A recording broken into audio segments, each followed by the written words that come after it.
Hi, my name is Kayla Fisher. I'm the Community Outreach Lead here at Appleton Scheels, and today we are excited to honor Jacole and Dominic Hall as our next Scheels Hometown Hero. Welcome to Scheels Hometown Heroes. Scheels Hometown Heroes is a way for us to say thanks to those that serve our country and our community. And are still giving back to others today. We honor your service by sharing your stories. From all of us at Scheels, thank you for your service.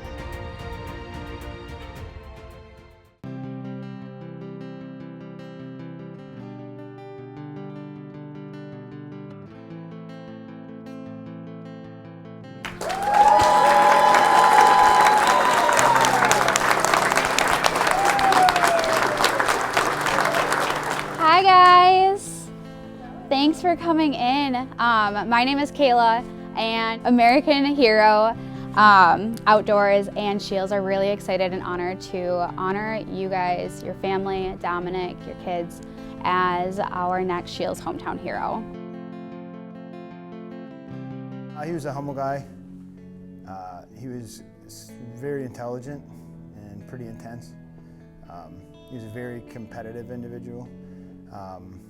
But as long as I knew him from a junior in high school, he was joining the Marine Corps. You know, it was my privilege to know Dominic from kindergarten through senior year of high school, and then to connect with him, you know, as he dealt with a tremendous challenge, a terminal diagnosis from pancreatic cancer. It was a result of his service. As far as his character and who Dominic was, the grit which he showed, whether it was playing high school football and not being called off the field with a collarbone that was busted, just audibly in run plays until the coach actually figured out that his quarterback had a broken collarbone and had to come off. Jacole, of course, is Dominic's wife.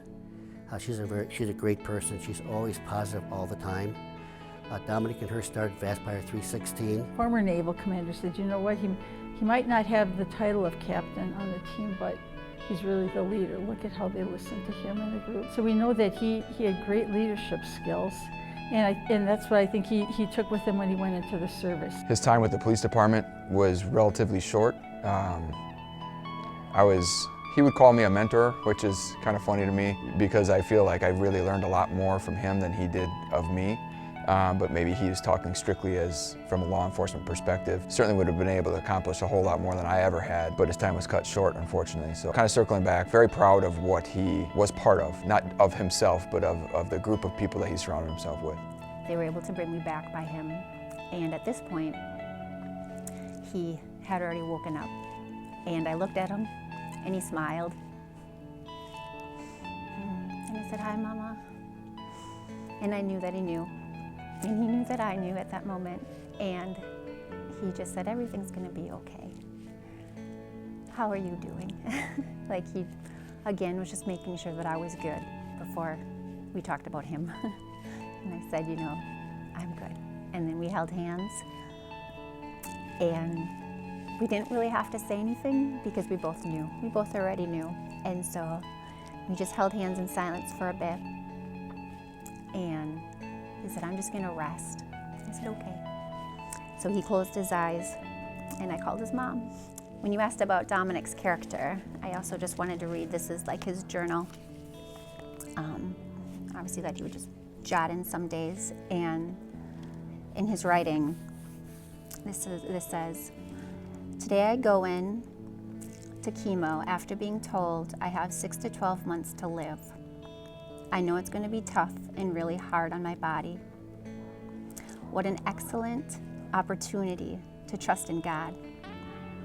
I offer up my suffering and hope and pray I can feel Jesus there with me. He will bring me comfort and peace. I also pray I don't show any pain. It's hard on my family and my friends to see me like that.